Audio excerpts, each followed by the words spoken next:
The Orbital Academy of Vera 9 was a place where species from across the spiral arm gathered to learn the disciplines of diplomacy, war, and survival.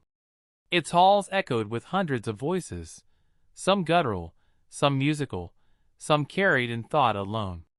Yet one voice, calm and unmistakably human, had begun to stand out among the clamor. Her name was Lieutenant Mara Cade, an Earth security officer assigned to the Academy as a liaison. On paper, she was there for routine security oversight. In practice, she had become the subject of whispered rumors. Not because of her combat record, though that alone was enough to command respect, but because of the cubs. Everywhere she walked, they followed. The first time it happened, no one paid much attention. A pair of Varan cubs, four-legged, with bright crystalline eyes, trailed behind her while she patrolled the garden domes. Mara had crouched, held out her hand, and let them sniff her. She neither pushed them away nor tried to pet them, simply waited until they decided. From then on, they wouldn't leave her side. Within days, more joined. Krelock hatchlings, with their armored scales still soft and pale. A trio of Zevri pups, normally feral and distrustful of anyone not their kin. Even the fragile Thesari kits, born blind and utterly dependent on scent. They all gathered around the human officer, as if pulled by invisible gravity. By the end of the week, the sight had become impossible to ignore. Mara walking through the academy corridors, a tide of alien young padding at her heels.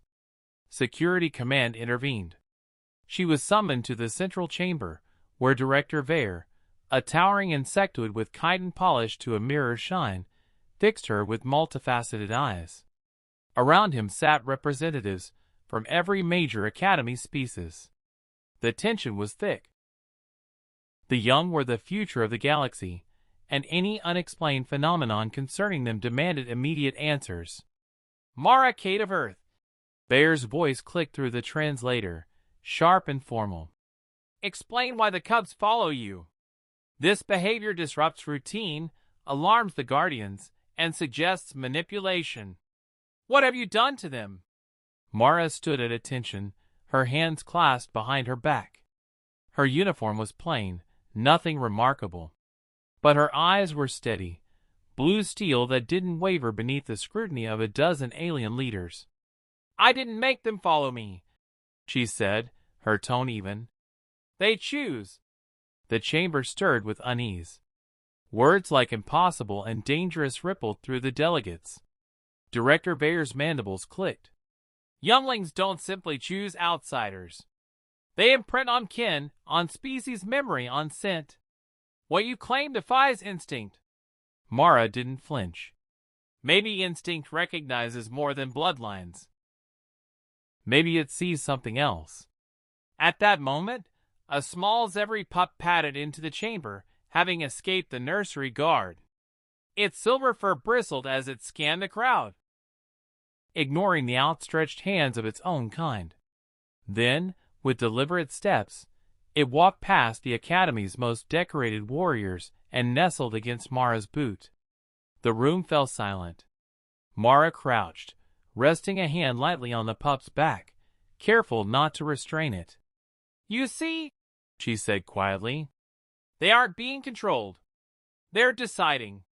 And you know as well as I do, you can't force choice. One of the Thesari elders leaned forward, her blind eyes clouded, but her voice sharp. What is it they sense in you, human? What do you carry that draws the future of so many species? Mara hesitated.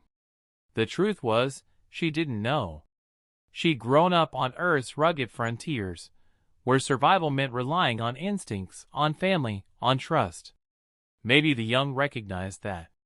Or maybe, she thought with a pang, they simply felt safe around her, and safety was rarer than wisdom in this galaxy.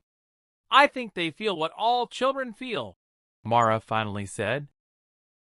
Who will protect them, no matter the cost? The director's antennae twitched, his skepticism fading into calculation. Around the chamber, elders exchanged glances heavy with meaning.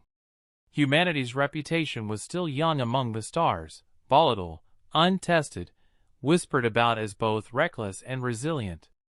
And now here was proof of something no species could deny. The most innocent lives trusted humans without hesitation. The Academy did not expel her. Quite the opposite. From that day, Mara Cade became a symbol.